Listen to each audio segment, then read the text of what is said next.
All right, take it away, Dr. Walling. All right, thank you, Evelyn, and thank you to the NYSER committee for inviting me to present today. This case conference might be a bit different than your usual ones. I'm going to be talking about a patient population as our case, although I do have a couple of patient-specific cases that highlight their unique needs. So my name is Emily Walling. I'm a pediatric oncologist at University of Michigan. Um, and I focus a lot on the adolescent and young adult patient population. So with that, our objectives today are to appreciate and identify the unique challenges teenagers and young adult patients with complex medical diagnoses experience, and to understand the best practices and guidelines to optimize care of this patient population.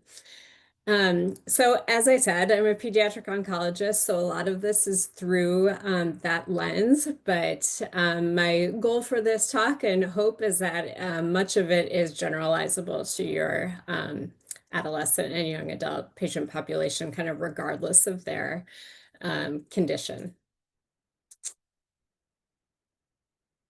So, just to state the obvious, adolescence and young adulthood is a time of big transition.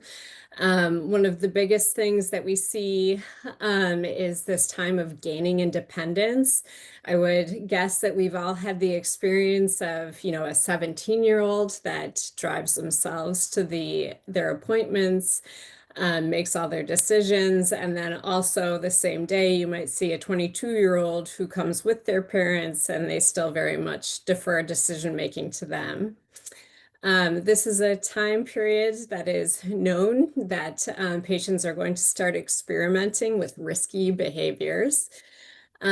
Patients are also in this period of establishing a support system. This kind of goes back to the independence where they're separating from their caregivers and relying more on their peers for support. And with that also comes dating and relationship navigation. They're also pursuing an education, establishing a professional life, and this often means that they're in a period of somewhat financial instability. And some of them may also have dependents, and all of these issues can be exacerbated by an illness.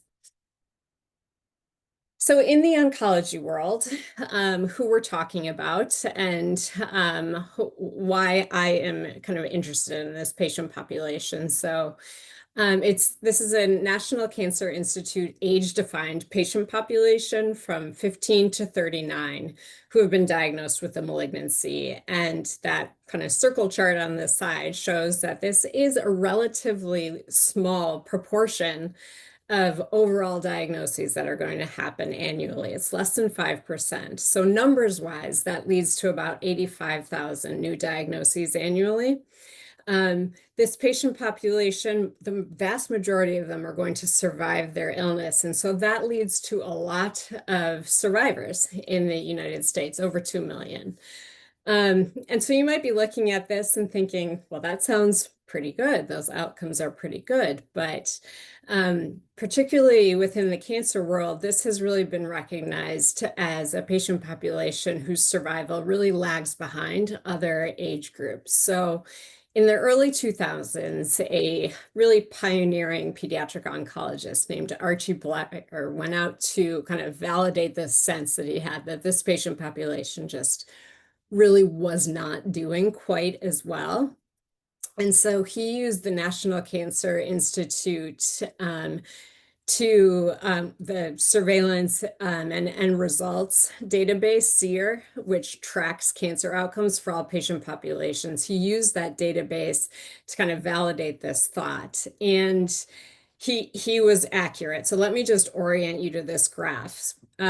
So in green, what we're talking about is average annual percent change, and this is percent change by year for survival.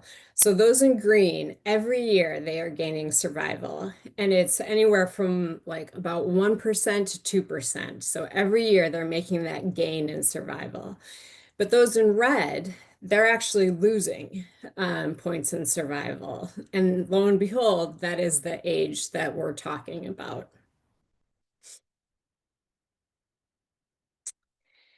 And so, these contributors to poor outcomes are multifactorial. And again, this is through an oncologist lens. And some of this is not something that I am able to modify.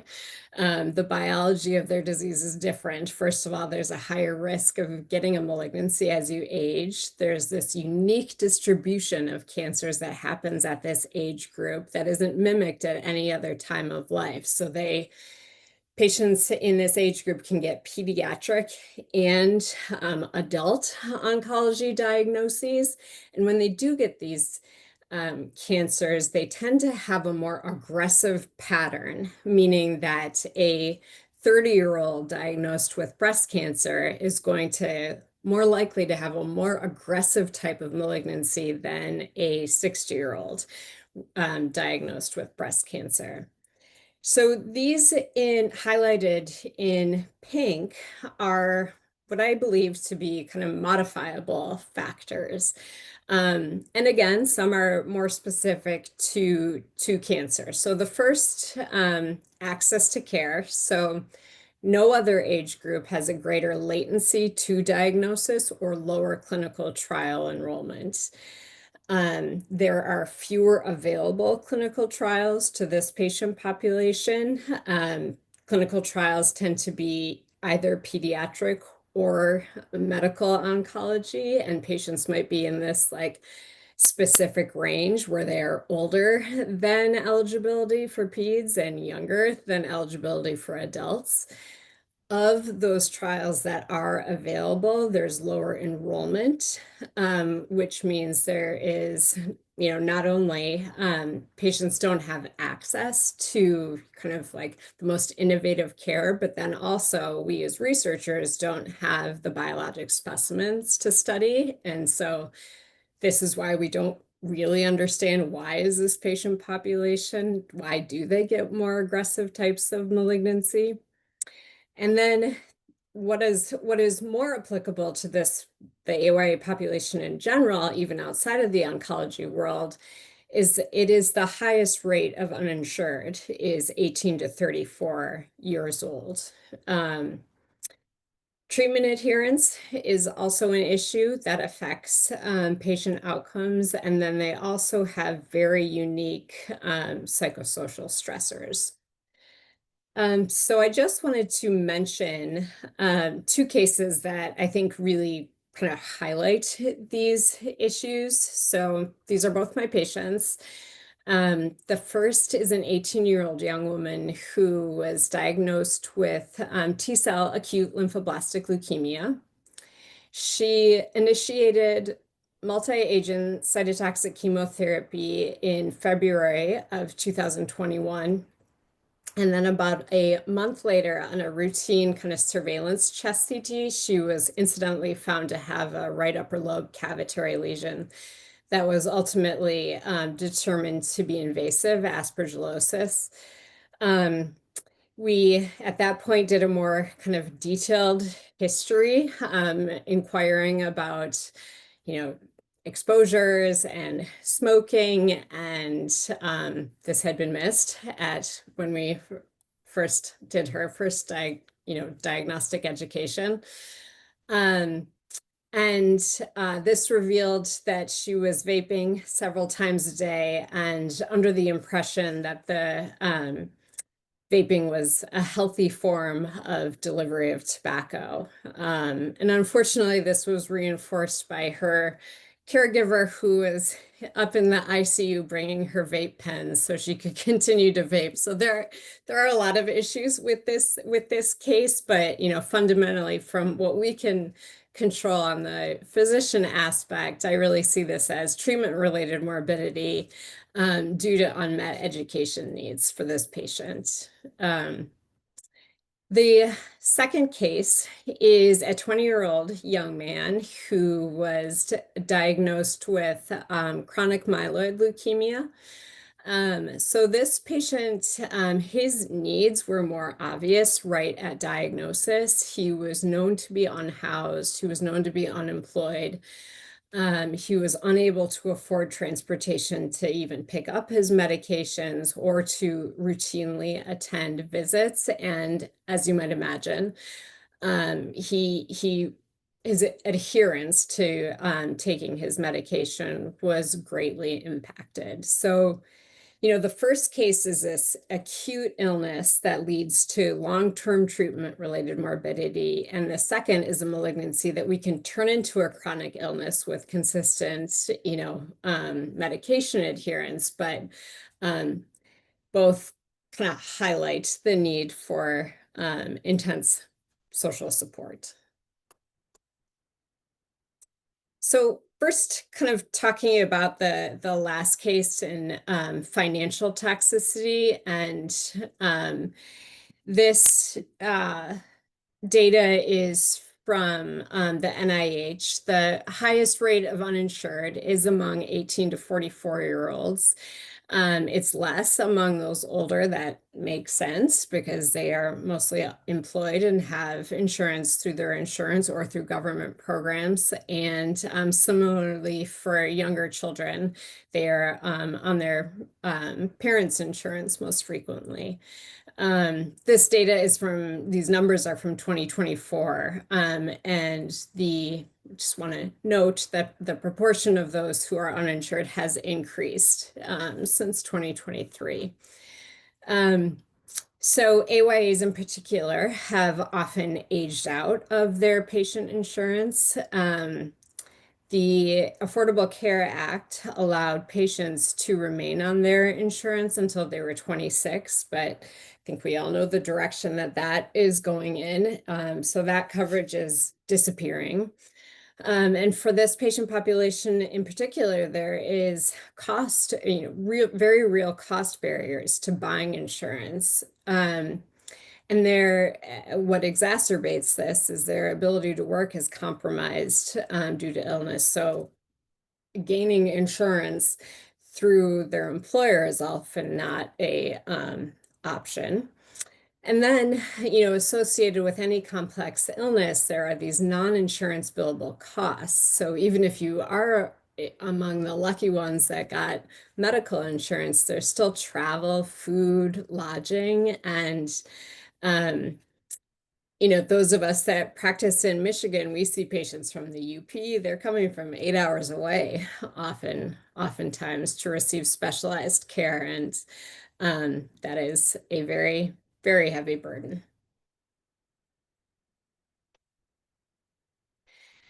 So what does this translate to for our patients? Well, what we know from research is patients make decisions about which meds to take, which bills to pay. They risk going without insurance during times of health, particularly with cancer patients. After they're done with their therapy, they might let insurance lapse. There is, among those treated for a malignancy, there is over 2.5, they are two and a half times more likely than others to file for bankruptcy. They have difficulty obtaining health insurance in the future due to now a pre-existing condition, kind of stigma.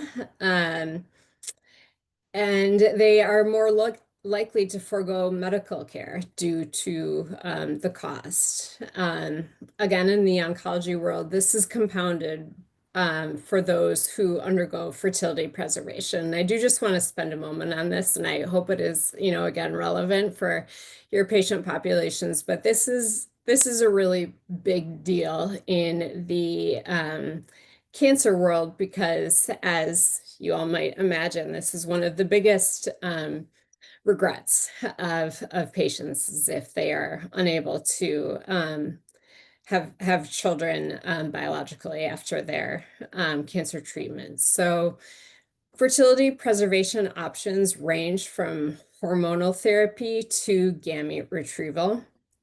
Family building itself may include in vitro fertilization cycles and surrogacy, and there are significant costs associated with every option. And then this doesn't even, account for the cost to store gametes or cryopreserved tissue.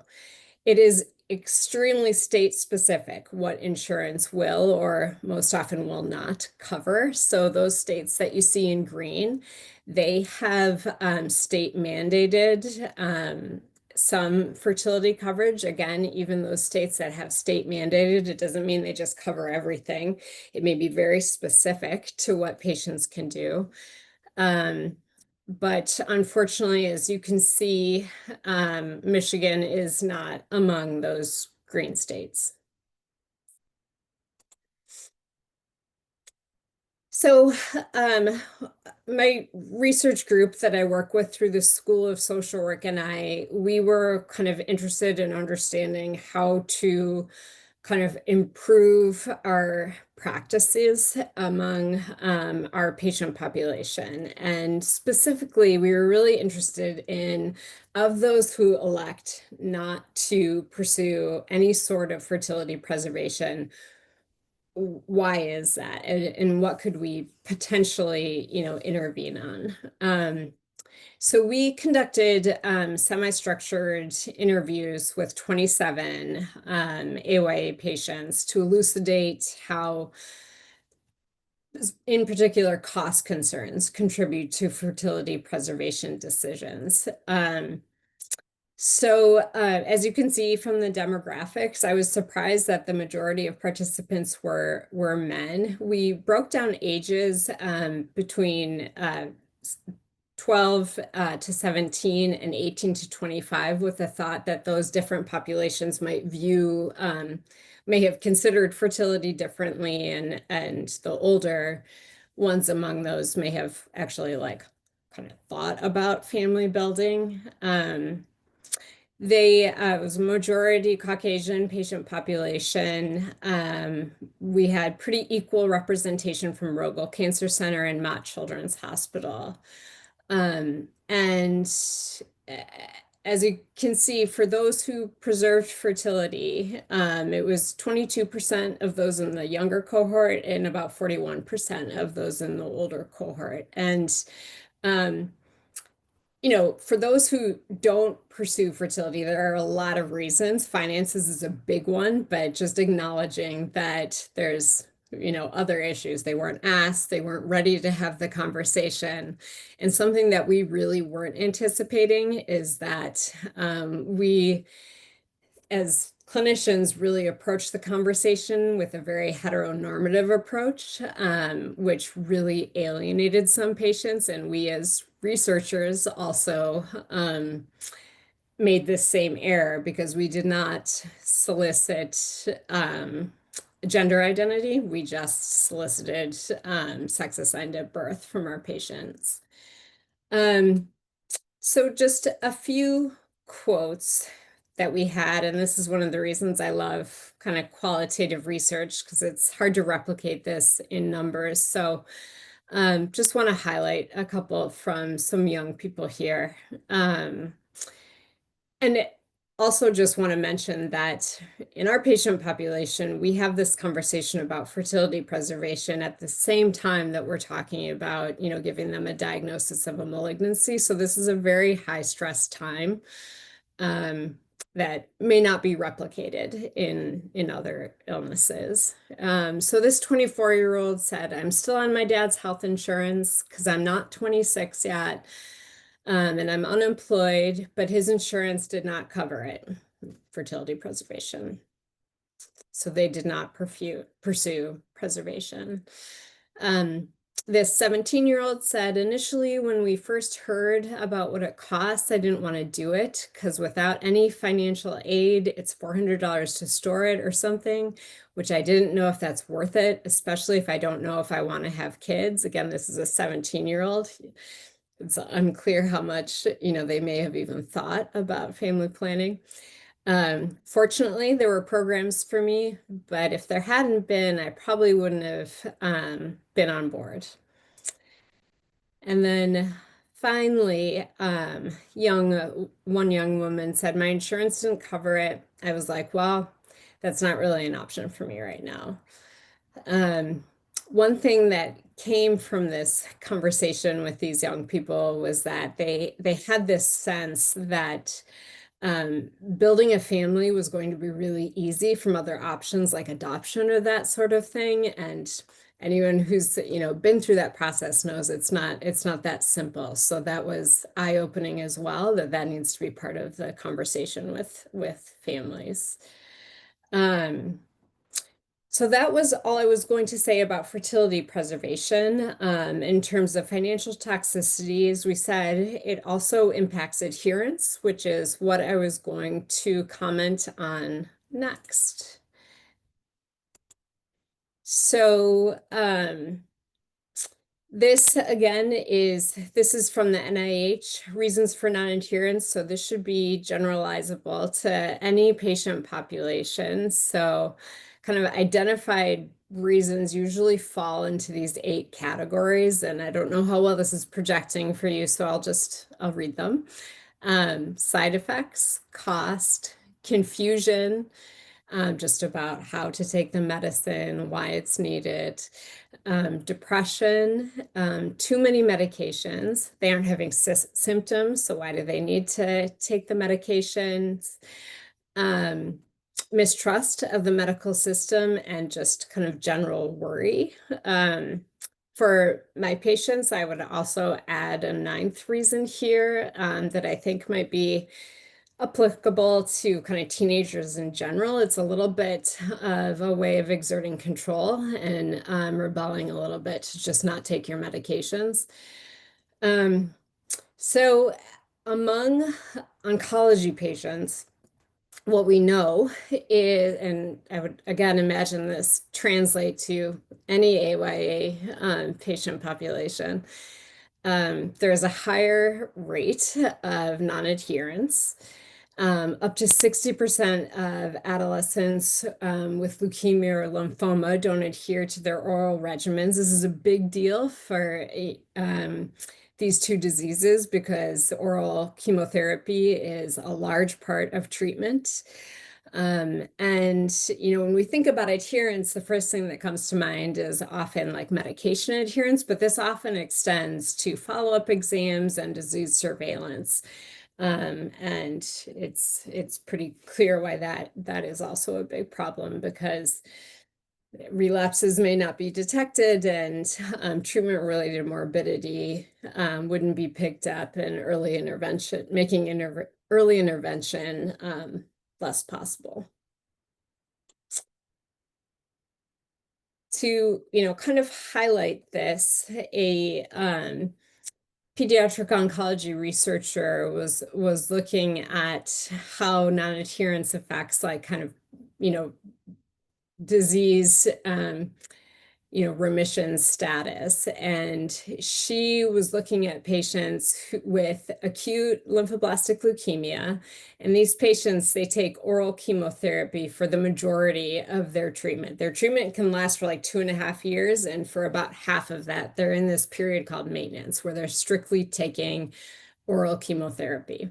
And so she measured adherence over a 6-month period using an electronic pill bottle, and was also measuring chemotherapy metabolite levels, and just very simple days of bottle opening over days of chemo prescribed. And so 327 kids with acute lymphoblastic leukemia participated. About 44% of patients were identified as non-adherents. And what's really scary is less than 95% adherence was associated with an increased risk of relapse. And that's pretty striking because 95% adherence, that sounds pretty great, but dropping below that, the risk of relapse was evident, and obviously it increased incrementally the less adherent a patient was. Adherence was significantly lower among those who were older than 12, about 86% versus 93%. And the adherence rate was significantly lower among those who relapsed.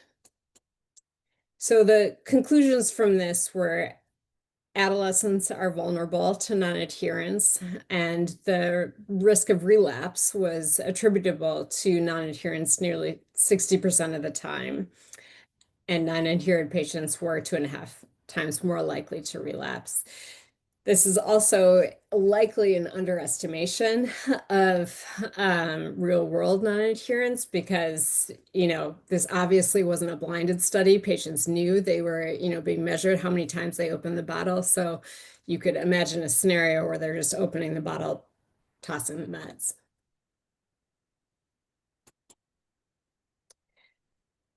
So moving on to a section that I like to refer to as sex, drugs, and rock and roll.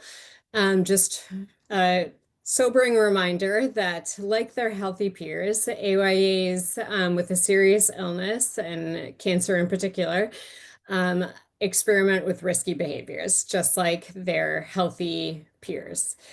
So the problem is these behaviors carry an obvious additional risk in immune compromised individuals and those who are exposed to neoplastic agents. So in the short term, we're talking about increased infection risk, and in the long term, we're talking about exacerbation of treatment-related morbidity. So this study was looking at cancer survivors, and researchers were using the National Survey of Drug Use and Health. And this data is from 2015 to 2018. They included patients who were 12 to 34, and they were really just soliciting use of substances. So what they found is that cancer survivors were more likely than their peers to smoke tobacco, use alcohol, and use illicit drugs. The data in pink is adjusted for socio-demographic factors, and that increase still holds. So 6 times more likely to use alcohol than peers, 34% more likely to use illicit drugs, and almost 60% more likely to use opioids.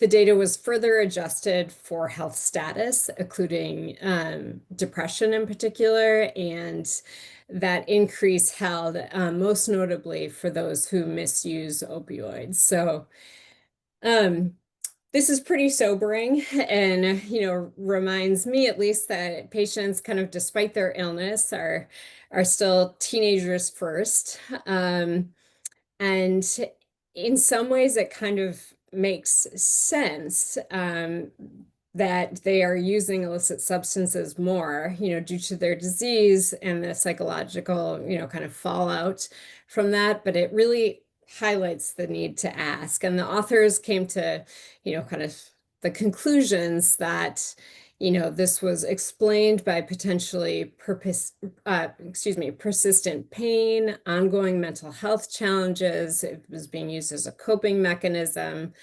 or and additionally could be dependency from actually drugs that were prescribed, opioids, benzos, which we do prescribe to our patient population.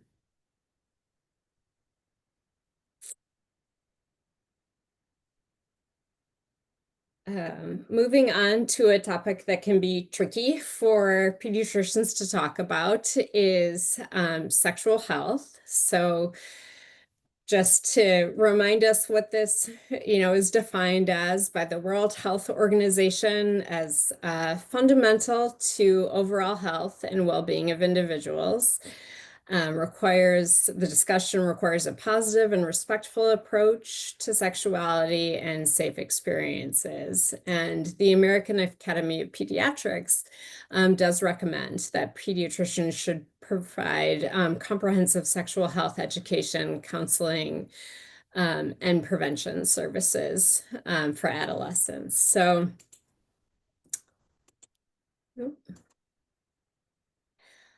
In the context of teenagers, a lot of the education is focused on what we don't want them to do. But with the recognition that for adolescents in particular, they are going through bodily changes, they are experimenting with sexual behavior. They have new healthcare needs. They're in this process again of building emotional maturity. They are dealing with establishing relationships and forming healthy body images. And, you know, kind of what we know is that if this is, addressed effectively, AYAs are armed with tools to reduce, risky sexual behavior. And so that's just really in general. We want, teenagers to be comfortable with their body, to be able to talk about this effectively, understand the risks, understand ways to, mitigate or reduce risk, and know how to access healthcare, and form healthy relationships and boundaries. And when we're talking about sexual health in the context of a serious illness, similarly, we want to think about sexually transmitted infection and unintended pregnancy, but in those with a serious illness, for STIs, we're talking about an altered immune function impacting infection risk. For unintended pregnancy, this leads to treatment disruption, potential harm to the fetus. And in the oncology world, we're talking about treatment exposures to partners. So there's chemotherapy and body fluids. There's often sexual dysfunction. There's often delayed sexual development, and there are often body image concerns. So, oftentimes this is really the elephant in the room because it's a tricky thing to navigate. And those who study this would say the biggest barriers to talking about sexual health are it's unclear who should raise the topic. Should it be the provider? Should it be the patient? There's anxiety on both sides about having the conversation. There is, misinformation from the patient about, their risk. And providers are often, worried that if they ask about something, they're not going to know how to deal with it. And, in the oncology world, we spend a lot of time talking about risk of infertility, and a lot of emphasis on, fertility preservation. We talk, to our fault, we're less consistent talking about sexual health. And, we not so within the last 10 years had a case of diagnosing a pregnancy when a patient had a disease surveillance PET scan, and that is obviously an enormous dramatic example of an enormous miss, but it's highlights the need to never assume that a patient is not having sex or assume that they're not able to conceive. So what do AYAs want when they're asked about sexual health? They want, straight talk is a phrase that comes up often. They want doctors to initiate the conversation. They don't want it to be like a one-time thing. They want to know that their providers are open to talking about this and that it's part of like a normal review of systems. They want to make it individualized and they want to do it privately, obviously. And, they want us to be sensitive to gender norms. Sexual gender minority patients are much, much less likely to get any sexual health education. And so the guidance out there, because this is kind of known to be a difficult conversation, are referred to as the 5 A's. So the first is ask, introduce the topic of sexual health, ask if it's okay to proceed. Advise, provide a brief overview of information on a specific topic that is relevant. Assess, ask additional questions to solicit education and support needs. Assist, provide that education, and arrange follow-up for future inquiry. So moving on to psychosocial and supportive care needs, which are obviously initial and ongoing for any adolescent with a serious illness. These guidelines are adopted from the National Cancer um, Network guidelines. So for taking care of AYA patients. So there's really these main tenets. So it's necessary to, when caring for AYAs, solicit coping style, do initial screening for anxiety, depression, suicidal ideation, eating disorders, self-injurious behavior, consistent and ongoing screening for known issues or issues that might arise. Support for school or work, understand their living status and who they're living with, an ongoing assessment of substance use, soliciting their access to firearms, nutrition needs, education needs, and sleep behavior. So what we know again from the oncology world is there is this collision of unmet needs impacting treatment. And this research was done by Dr. Brad Zebrack, who is an international expert in psychosocial outcomes of patients and a cancer survivor himself. And we are lucky enough to have him here at the University of Michigan.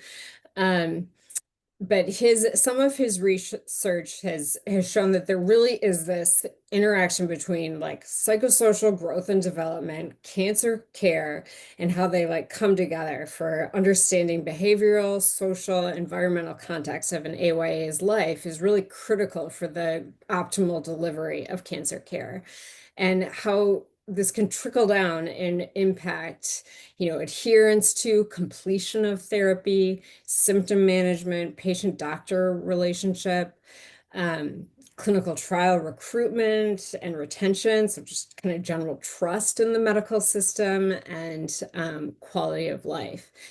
And what we know is that these needs persist after treatment. And again, a cancer diagnosis is, somewhat unique in that there's usually like a defined period of treatment.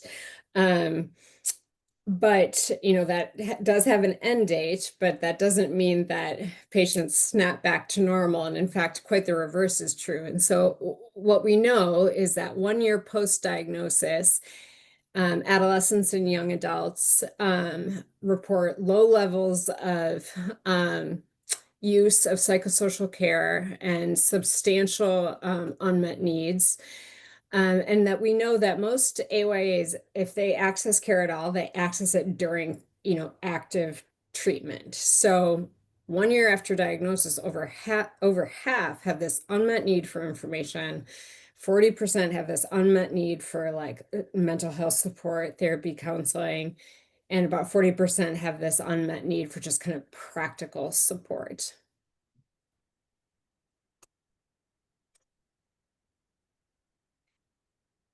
The adolescent and young adult HOPE study was done through the NCI, and they were looking at kind of health outcomes and patient experiences. And so they surveyed 450 participants who were reporting on like barriers, quality of care, treatment symptoms, insurance status, kind of the whole range of what's involved with being treated for a serious illness and how this all impacts like health-related quality of life. And what they found was that there is this really increased need among this patient population in particular. And just, clinically, I think, we as oncologists definitely see this, and I would imagine, you guys all too, is that oftentimes what happens during an active treatment phase is that adolescents, if they have support, they kind of shut down a little bit, defer to their caregivers, and And then treatment is over, the head comes out of the sand and things have totally changed around them. And so what we see is that really plays out in the literature too, that they're reporting this real need for information about their cancer diagnosis itself, what their exposure was, what the risk of like treatment-related morbidity might be. They want information about exercise, nutrition. They need mental health support. They want support groups. They want to connect with other young people that have been through a similar experience. They want to know how to talk to their peers about their cancer experience. They want guidance for, meeting other cancer survivors. They want physical therapy, occupational therapy, pain management, and alcohol and drug abuse counseling. So, kind of what we see is that when we then ask them about health-related quality of life, they report worse outcomes compared to healthy young adults, and that may not be so surprising. But what we also see is that worsening quality of life is really exacerbated with the presence of unmet needs. And so we see this strongest association with unmet mental health needs among those who are less educated and among those with lower health insurance. And so our most vulnerable patients have the lowest reported quality of life. And so our research group wanted to kind of replicate that trial to a more recent time period and to see like, how are we doing in Michigan? And so we conducted this cross-sectional survey with the Cancer Needs Questionnaire of Young People, which is a validated survey of unmet needs of cancer patients and cancer survivors at U of M. And so we were soliciting similar outcomes, so treatment, environment, and care, their daily life, feelings and relationships, information and activities, education and work. And so we surveyed about 300 people between the ages of 16 and 39, and was a majority Caucasian population. We kind of learned our lesson and solicited gender identity this time. The majority identified as women. And we did have some patients who were within active treatment, which was different than the previous study that I was just dealing. So that was helpful to have their perspective as well. And so what we found is that on this side of the screen is their self-related kind of health-reported outcomes. And so the majority rated their health as either good or very good, which was great to see. Consistent with the previous study, we saw that these unmet daily needs were associated with a decreased likelihood to report good or fair, good health versus fair or poor health. And this was very dependent on support in daily life and length of time off treatment, which made a lot of sense to us. So the further patients were off treatment, the better their reported quality of life was. So I just want to kind of quickly, and just being mindful of the time, quickly go through kind of these guidelines at the time of diagnosis and through treatment for the adolescent patient population. These are adapted from the National Cancer Network. So it does have that slight slant, but again, I hope this is applicable to your patient population. So at the time of diagnosis, it's essential to meet with the patient privately. It's essential to directly solicit preferences for communication and education, being mindful of pronoun preference. Communication has to be developmentally appropriate, as we talked about this wide range of maturity. Directly soliciting, directly address how the increased risk their condition imposes if engaging in adolescent behavior. and if relevant, address the risk to fertility and contraception need. During treatment, adherence to therapy has to be an ongoing assessment, and if non-adherence is suspected, really important to solicit the why between non-adherence.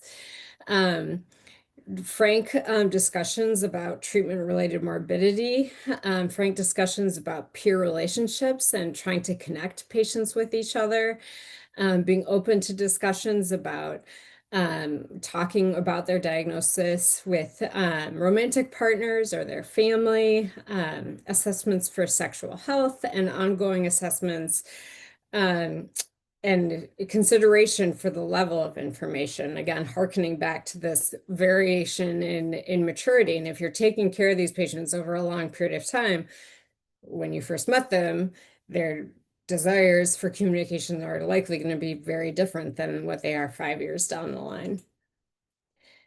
And then continue is the take-home message for kind of long-term follow-up. So ongoing conversations about sexual health, psychosocial needs assessments, and educational needs assessments.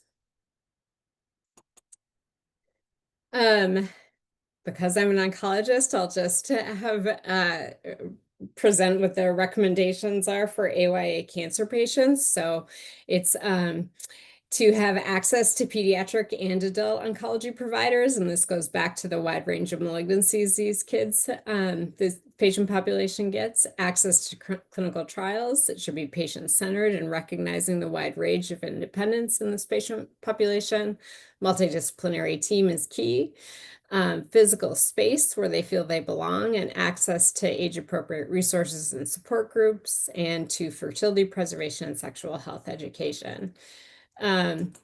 I just want to give a very, very brief plug for our the AYA oncology program at Michigan Medicine, and a shout out to Dr. Kelly Wakovich, who, when I was a baby attending, sat with me in my office and diagrammed out what this would look like. And it's pretty much what Kelly came up with. So this is our team up here. I'm kind of rushing a bit because I want to tell you guys some other stuff real quick, but we've touched the lives of about 300 patients, pretty equally distributed between Mount and Rogel. We do an initial needs assessment and routine follow-up. All of our initiatives are driven by our patient advisory board, this extremely engaged and generous group of young people who were treated for a malignancy here at Michigan Medicine. Please come by 7 East and check out our new teen room that was funded by some donors and supported through Teen Cancer America, which is an organization that was started by members of the WHO, Pete Townsend and Roger Daltrey, who this is their way of giving back to young people. And while I haven't met them yet, they did donate a guitar that you can kind of see back here. So that is exciting. We also have a research arm of the program, which has been, the credit for that goes to Dr. Zhang, our research coordinator, who's established this national multi-institutional network for elucidating AYA cancer patient outcomes issues. And we've established this infrastructure for trainee research involvement, which has been really cool. I just briefly want to talk about two pretty tough issues when it comes to taking care of this patient population. And this is agnostic of diagnosis, but transition of care is really the purposeful, planned movement of adolescent and young adults with chronic physical and medical conditions from child-centered to adult-oriented healthcare systems. And this is tough because there's no standard of care or one-size-fits-all issue here. The timing is unclear. There are patient-related barriers, caregiver-related barriers, adult provider-related barriers, pediatric care provider-related barriers, and healthcare-related barriers that really range from, access to specialized care to hesitancy, on the patient, caregiver, and provider part to transitioning care. These consensus statements are these 6 central themes that, just due to time, I won't read, but the biggest tips for success is approaching this as a continuous process, not an event. Starting early. What some centers do is, have a joint meeting between an identified, medical provider and the pediatric provider, and introducing the patient that way in a very intentional manner. Fostering a sense of health ownership in the patient and helping the adolescent understand the benefits of a transition, which can be really tough if they've been seeing a pediatric provider for 10 years and are suddenly being asked to transition. And there are resources to help with this, listed here.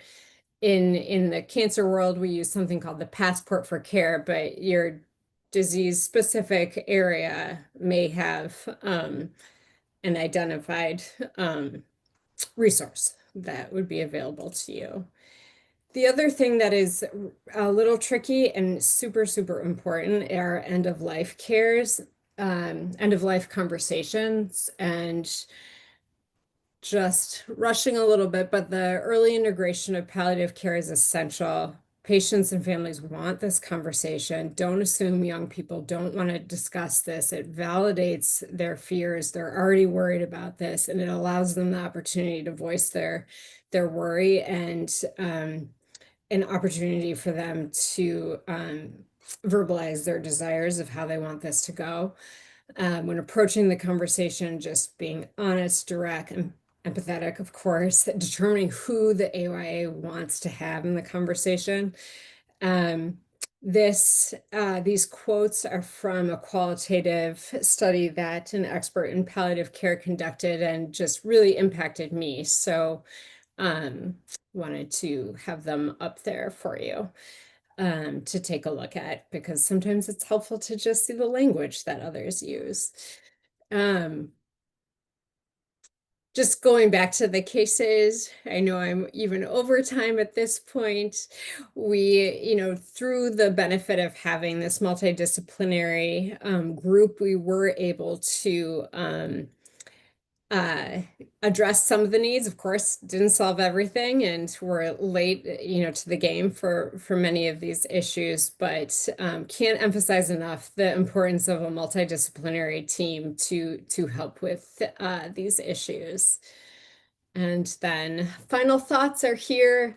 Archie Blyer is the pediatric oncologist who really identified AYAs as a patient population in need, at least in the oncology world. And I just love this quote of his. And I know I'm over time, so there may not be opportunity for questions, but please don't hesitate to reach out to me if you have anything you'd like to discuss further. This is my favorite topic. I love talking about it.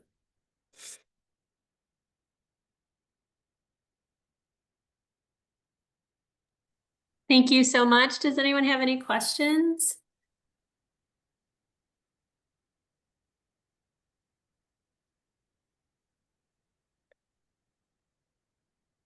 Thank you so much, Dr. Walling. That was a great talk. There is CME associated with this presentation as well, that everyone who attended today will be emailed the CME and how to log in and claim. And again, this presentation has been recorded and will be available for later viewing on NICER Consortium's YouTube channel, as well as on our website at nicerconsortium.org. Many thanks again to Dr. Walling for an amazing presentation. And if you have any further questions or want to connect, feel free to email me, and Dr. Walling, if you're willing, I can put anyone in connection. Thank you again for joining, and we hope to see you next month. Thank you.